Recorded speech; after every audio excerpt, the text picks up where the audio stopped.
All right. View, slideshow. Happy Valentine's Day, everybody. It is, what time is it? It's about 9:20. I promised that I was going to go live every single day, and that is exactly what we're going to be doing. Just checking the settings real quick to make sure everything is running the way it's supposed to be running. For those of you who are just turning in, I'm going to give the algorithm a little bit of time for it to notify people. Happy Valentine's Day. I hope everybody is celebrating it with the one that they love, or the ones that you love, possibly.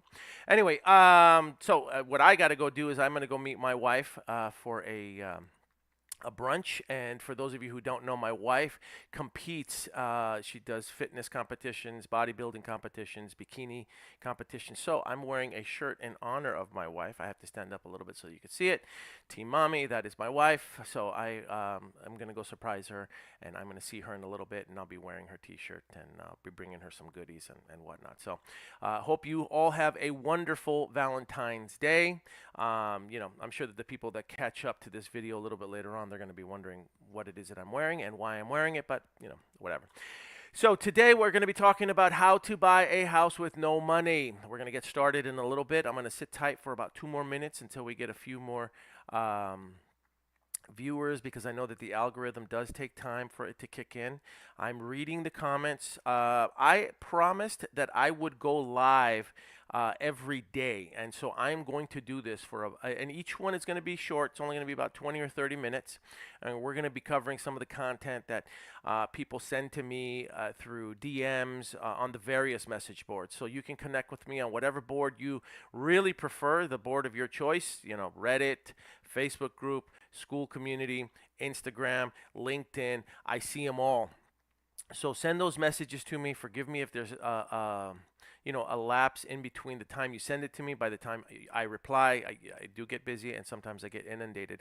And I still work both as a real estate agent or real estate broker, and as a real estate investor, and I wholesale and assign properties as well. So a lot of this stuff isn't just information that I'm just repeating, from content that I've seen on the internet. This is all stuff that is actually happening right now, real world application, and years and years and years of experience that I'm bringing to the table. So today we're going to be talking about how to buy a house with no money. And I will get started in 1 more minute. Yes, happy Valentine's Day. Can you save this live?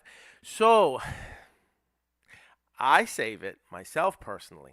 I don't save it on the within the social media. I don't save it inside Instagram, and on YouTube it is saved because they save all the lives. And the reason that I'm doing that is because this way it builds value in participating in the lives. I know people have jobs, people have careers, people have families, people have the gym. I understand all that, but I'm trying to build value for this live content. So I will eventually start to disperse it little by little through Instagram as well. But you'll be able to catch the entire video on YouTube because it does record it and it does store it there. All right, let's get started. Okay, I love it when it does that.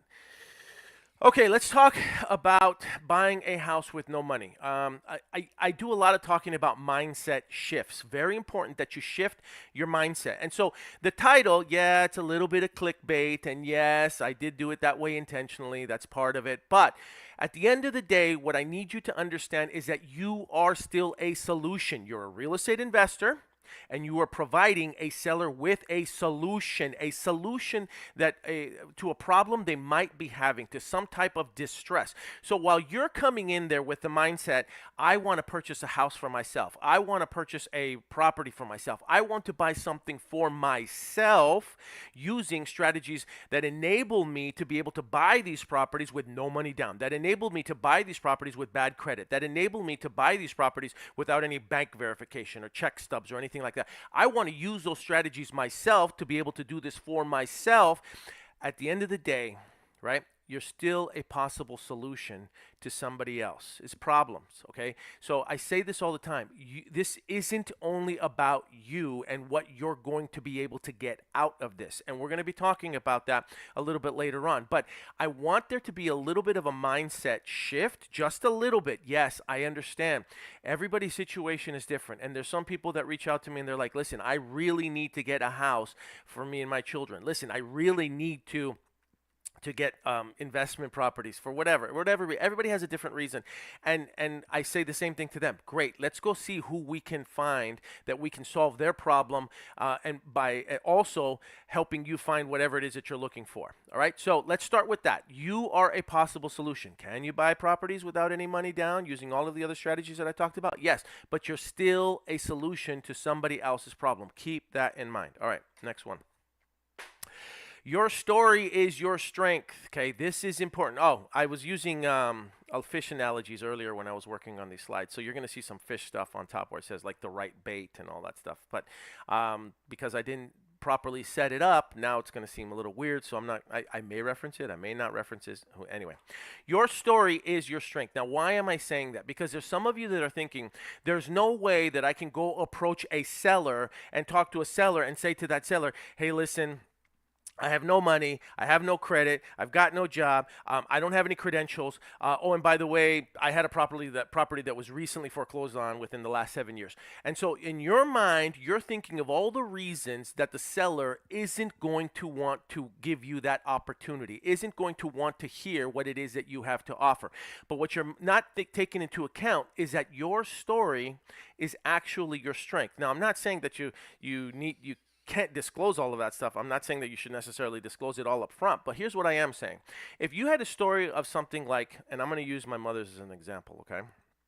So in the 90s, my mother and father got into a really bitter divorce. It was like War of the Roses. They damaged each other's credit. They let property, our primary house, go into foreclosure. They let the cars all get repossessed. They really, whatever they could do to hurt each other, they did, okay?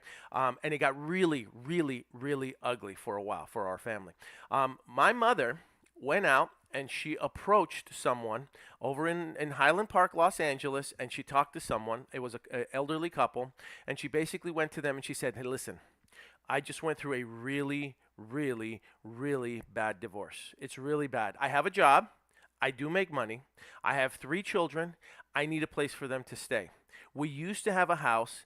For whatever reason, my husband took it or however she explained losing the property. And did she get it on the first conversation with that elderly couple? No. Did she keep in touch with them? Yes. Did she talk to them? Yes. Did she keep repeating her story and her scenario, right? She did. And eventually what ended up happening was that elderly couple actually deeded the property to my mother and sold it to her using seller finance. Did she have to work 2 jobs, sometimes 3 jobs to be able to pay for that and make sure that she made those monthly payments to the elderly couple? Yes. Would she have been able to have gotten that property, right, without using her story, right, without explaining her scenario? Probably not. Would a bank have financed her? Absolutely not. Especially not after having lost the property, and especially after having bad credit.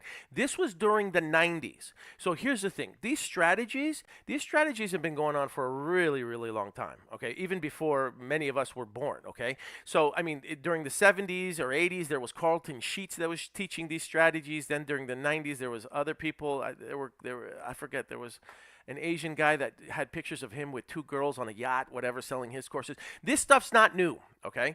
So I want you to understand that this has already been going on, and so now you have the opportunity to learn how to do it as well, okay? But you have to have the right story.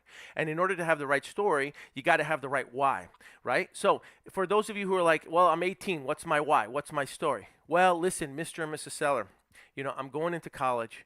I'm the first person to go to college in my family. I'm working really, really hard. My parents really would love to have a home.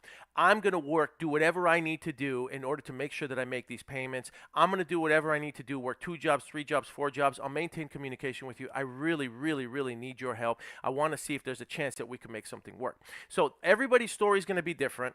Everybody's story needs to be authentic, because the more authentic the story is, the more that you're going to be able to tell it, the more you're going to be able to convey why they should be willing to hear your offer out. And more importantly, if you're dealing with someone who's in a distressed situation, they'll probably be able to relate with whatever story it is that you're giving them, all right, or you're sharing with them. Now, let's go back to the first slide. Your story is your strength. If you come in to someone who is in distress and you think that you want to be this big time investor rolling in with a custom made suit in a $100,000 car, rolling up to their house, asking for them to offer some type of seller finance, they're probably not going to be that incentivized to hear your offer out about why they should sell or finance the property to you, about why they should consider you for a subject to mortgage. And so you got to flip the switch a little bit, going back to what I was saying about how, like, understand that your humility is going to be your strength in these situations, whereas you thinking, right, and we have all thought this way, I've thought this way too, you thinking that you need to be this big bad investor in order for them to even consider selling the property to you on those terms. You want to act like a lamb and sell like a dragon. Lion. Sorry. Force of habit. That was a good way for me to pitch my book again. So, deal like a dove, dispo like a dragon. I took the same analogy, right? Act like a lamb, sell like a lion. Deal like a dove, dispo like a dragon. Anyway, let's move on. All right, so I hope that hit home. Your story is your strength. All right. You need to stop telling yourself that it can't be done. That's the other thing. So people see these videos, all over the place. I see them too. They're on TikTok, they're on YouTube, and some of them sound pretty far-fetched. Some of them sound pretty crazy, right? I just shared with you the story of my mother and how she was able to do it. Did it happen within a week? No, it took months, potentially even a year, for her to slowly wear those people down, and she was able to get someone to sell her finance to her. So what I'm sharing with you is, stop telling yourself that it can't be done. Stop telling yourself that this won't work for you, because the thing is, you're already creating an uphill battle for yourself if this is a strategy that you want to implement, if it's a strategy that you want to use. It is working. It has worked in the past. It is presently working now. It is going to work in the future for everybody, for anybody else that really suspends all doubt and just goes after it. So don't tell yourself it can't work. You want to be feeding yourself that this can work. You have to find the right person. All right. Okay, so lack of money isn't necessarily a problem. That's another thing. Don't tell yourself that it's a lack of money. Stop feeding yourself this story that I can't get a property because I don't have any money, because I don't have any credit, because I don't have credentials. It's not the lack of money, it's the lack of knowledge, and it's your skill set. Okay, so if you can find someone that can help you learn this skill set, then once you learn how to do it, you need to apply it. So the knowledge is important, but so is the application of it, right? So is actually going out there and doing the work. There are a lot of people that know how to use these strategies. They're really good at it. There's plenty of people that know how to use these strategies. They know contracts like the back of their hands. Many of them have law degrees, and so they know how to do this every which way from Sunday, but they don't do anything about it because it's just pure knowledge, right? We call that intelligence on ice. Pure intelligence on ice. They're not making any moves. They're not doing anything. And then you could have a 12-year-old, right? And for those of you who follow, hold my hand, right? Richard talks about this. You can have a 12-year-old that really doesn't know what the hell he's doing, but he's going out there and he's sourcing deals for Richard to buy for himself, right?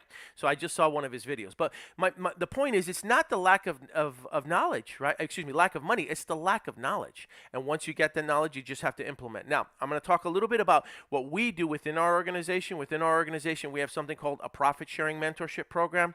It's $99 a month. You've got somebody for $99 that's going to come in there and they're going to close your deals for you. Okay? They'll close your deals for you. They'll get on the calls for you. They'll help you with the paperwork. They'll do everything, and it's a mentorship. If you are interested in learning more, go to start.dispodragons.com, start.dispodragons.com, and you can see what our profit sharing mentorship is all about. It's part of a school community, okay? But for $99, you've got someone now who is going to be an on-call closer for you to help you close your transactions so that way you can earn as you learn. Now, if you don't want to pay $99, no problem. We've got the book. I've already talked about it. Everything that I cover, I put in this book. It's 400 pages of straight up how to build this business.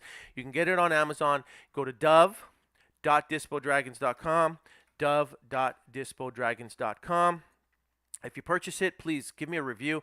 And if you purchase it, take a picture of yourself with the book, shoot it over to me, or share it on social media. Tag us in a post. I'll give you a free code for the Audible version as well. And the Audible version kicks ass. It's really good. You can listen to the sample of the intro on Amazon. All right. Now, next thing you need to know where to fish. We're going back to my fishing analogies, right? You need to know the right ponds, the right lakes, the right streams, the right rivers, or the right oceans to be fishing in, okay? It's important that you know where to find these people that are going to be open to the possibility of offering you seller finance, subject to, etc., etc. So where are you going to get this? You need the right tools. I don't even know where I was going with this slide, so I'm going to leave that. We're just going to move on. The right tools include data, right? You need PropStream. You need BatchLeads. There's other tools out there. I just happen to like PropStream and BatchLeads more than the other ones. You can also use Zillow, and I talk about title reps all the time. All right, so what are you going to need this data for? Well, you're going to need data because you're going to be searching up certain parameters. Okay, it's very difficult to be able to source any type of opportunities for yourself without having data. You're going to want to invest in some type of data tool so that you can get that data. One way, right, one possible way to get around, if for those of you who are saying, I have zero money to my name, zero, I have nothing. Well, you can call a title representative, and you could call your local title rep. I've said this before, but I'll say it again. Google local title representative in my neighborhood or in my area. Find one, call them, hey, John or Jane, title representative. My name is Paul. I'm a local real estate investor. I say this too, you're not a wholesaler, you're a local real estate investor. Okay, I'm a local real estate investor. I'm looking to make some purchases in the next 90 to 120 days. I need your help. Can you please provide me with some type of a farm package, right? To title representatives, they call them farm packages. Some type of a farm package where you're going to provide me with sellers who, and then we're going to go into the details, okay? We're going to go into what kind of parameters you want to get into. But you're going to ask that title rep to please do that, and they're going to provide that to you, and then you're going to have the opportunity to start prospecting those sellers, okay? So you can get this on PropStream. You can get this on BatchLeads. You can try to do this on Zillow, but again, it's going to be very difficult to do it on Zillow because Zillow doesn't give you all the information that you really want. But a title representative can, BatchLeads can, and PropStream can. Now, title reps, right, they earn a commission every time a transaction is insured by that title rep. So they want to help you. They want you to make money. They want you to succeed. They want you to win. If you win, they win. For every transaction that you close, they also win. So don't be embarrassed. Don't be afraid to go ask them for help when it comes to data. They will help you, but you just have to make sure that you reciprocate and that you designate them as the title representative when that property goes under contract, and they are going to be the ones to ensure that transaction. Okay. All right. Next one. So what type of sellers are we looking for in order to make this work? We are looking for sellers with little to no equity. Why are you looking for sellers with zero to no equity right now? Now, we're going to talk about sellers with a lot of equity a little bit later on. But right now, you want sellers with little to no equity. Why? Because they are emotionally detached from the property. They are more likely to be emotionally detached from the property because they don't really have any equity in it, right?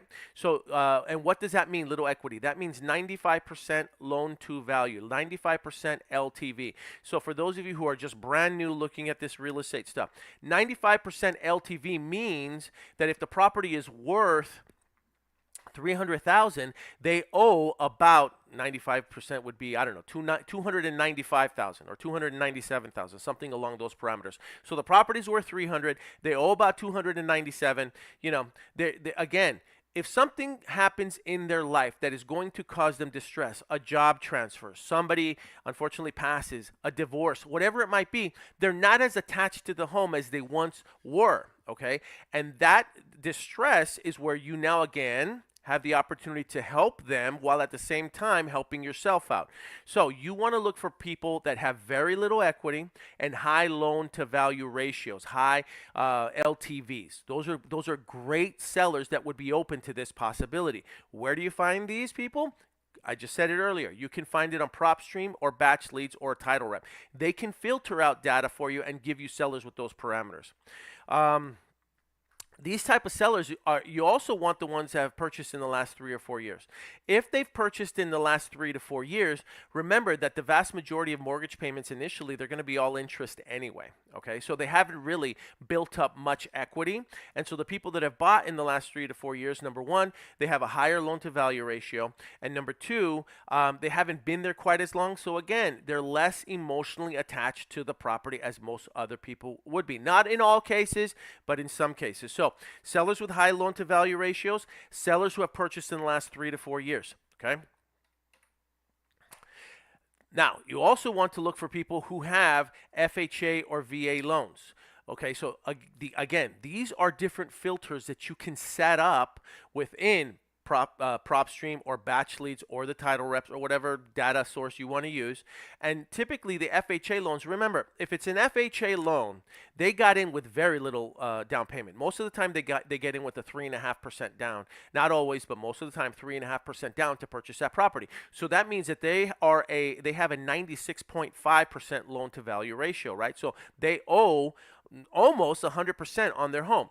Veterans do own 100%, owe 100% on their home, because if they just bought it, within the last 3 to 4 years, they got 100% financing when they purchased that property. So again, those type of VA loans have very little equity within the first 3 to 4 years. Now, we're not going to get into any debate about the validity of purchasing subject to or the validity of some type of seller finance. I'm not going to do that on this training. Okay, that's not what this training is for. I'm just providing you with the where to find these opportunities out. Okay, so. And I'm saying that because I'm sure that kind of stuff can pop up. All right. All right, and the last type of seller that you want to talk to is the sellers whose house has been sitting on the market for 90 days. So when a seller has been, their property has been sitting on the market for 90 days or more, number one, they're probably overpriced, okay? And there's reasons that some of them are overpriced. The reasons that some of these homes are overpriced is because, number one, they don't have any equity, but they still have to pay all the costs to close. So they have to pay agents' commissions, which is going to range anywhere between 4 to 6%, right? So let's just analyze that. With a house that let's say it has a VA loan on it and it's worth $300,000, 6% of that $300,000 is $18,000.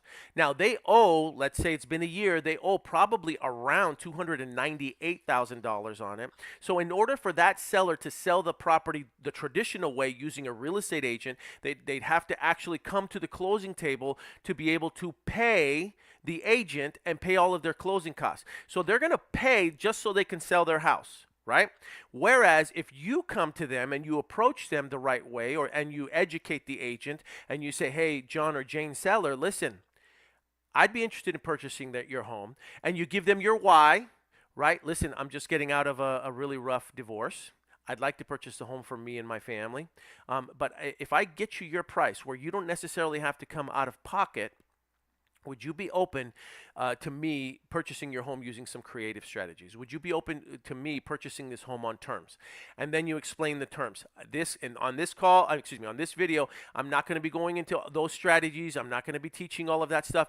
All this call was just to open your eyes a little bit and to make you understand how the possibilities are there.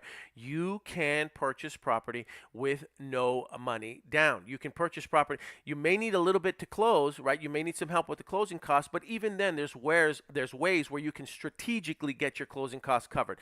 I really want to hit that home. So this might be the last slide. I'm not sure. Oh, all right.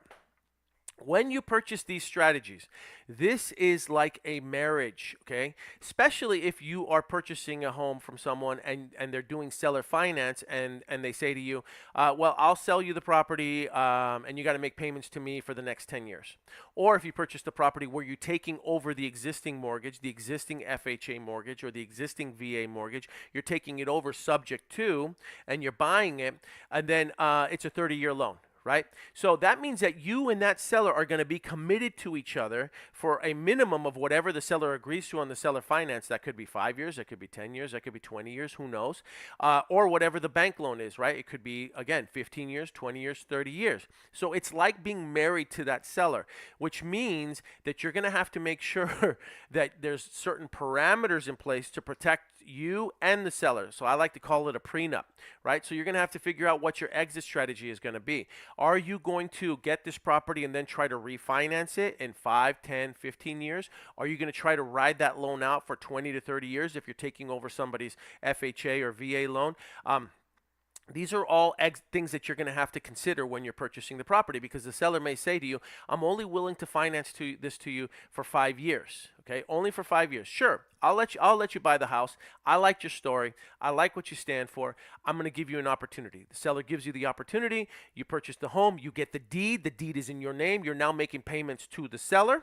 And then the seller says, but I want my money. I want all my money in 5 years. So what's your exit strategy going to be? In the next 5 years, you're going to have to do a couple things. You're going to have to either refinance it. You're going to have to sell it. Really, those are going to be your only options, right, in order to pay that seller off. Now, if there's a mortgage on it and you're just taking over somebody's mortgage, and they still stipulate that, right? We're working on a few deals right now where the sellers say, yes, it's a 30-year mortgage, but I really want to be out of this one in about 7 to 10 years. That's called a balloon payment, okay? So either way, I don't want to confuse anyone. I just want everybody to understand what the concept here is. I don't like being too surface level when I cover this stuff, but the point here is there are sellers who have loans, okay, on their properties, and for whatever reason, they are no longer able to make the payments on those loans. For whatever reasons, some of them might be in default, some of them might be under stress and duress.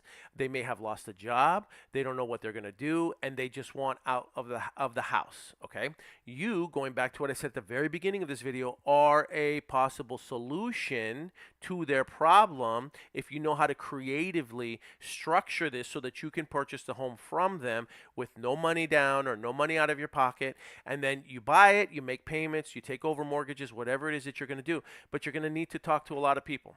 Okay, I think that's another misconception. The misconception here is that people tend to think that this is going to be easy, and that even though you are a possible solution for these people, you are a possible solution to them, they think that everybody's going to say yes, and that's not necessarily true either. Okay, going back to the last slide, it's like a marriage. This is a long-term commitment that you are making with that seller. So in order to make that long-term commitment, you're going to have to obviously build a lot of rapport and a lot of trust. But that also means you're going to have to talk to a lot of sellers. It is happening. People are doing this on a daily basis. I'm looking at some of the comments. So you're really going to want to make sure that you talk to a lot of sellers. That's really what this is going to boil down to. And so for the people that are going to use that as leverage to say, see, this doesn't work, he's telling us now that you have to talk to a lot of sellers. Of course you have to talk to a lot of sellers. I mean, that's just the way it goes, right? Especially if you're going to use some type of a creative strategy that is going to enable you to be able to avoid banks, right?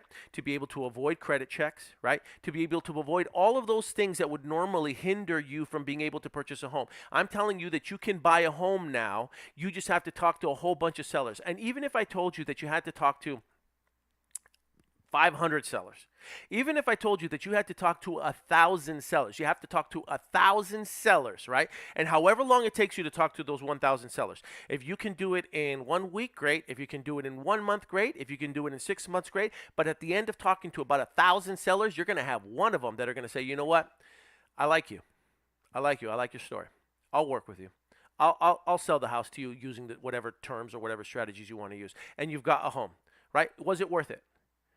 Absolutely, especially for someone who says, I don't have the money, I don't have the credit, I don't have any of that stuff to my name, but I'm hungry and I want to buy a house. Then this strategy works for you, right? And that's why at the beginning of this, I started with suspend all doubt. Okay, it's 9:48, guys. I am going to clock out now. I have to go see my wife for Valentine's Day. That's her on my chest right now. I hope everybody enjoys this. If you need more information, please feel free to DM me. If you need a second set of eyes and you have a deal and you just need some help with it, DM me. If you're having trouble comping a deal and you need the deal comped and you're like, how much? What do I offer here? What do I do? DM me. If you want to have more strategies, make sure that you're following me. Make sure that you're commenting. Make sure that you're liking our content. If you have a particular question that you'd like covered, I'll cover it. Just shoot me a DM and let me know how to handle it, and I'll work on structuring it during our next live video. All right, have a great day. Happy Valentine's. I'll talk to everybody soon.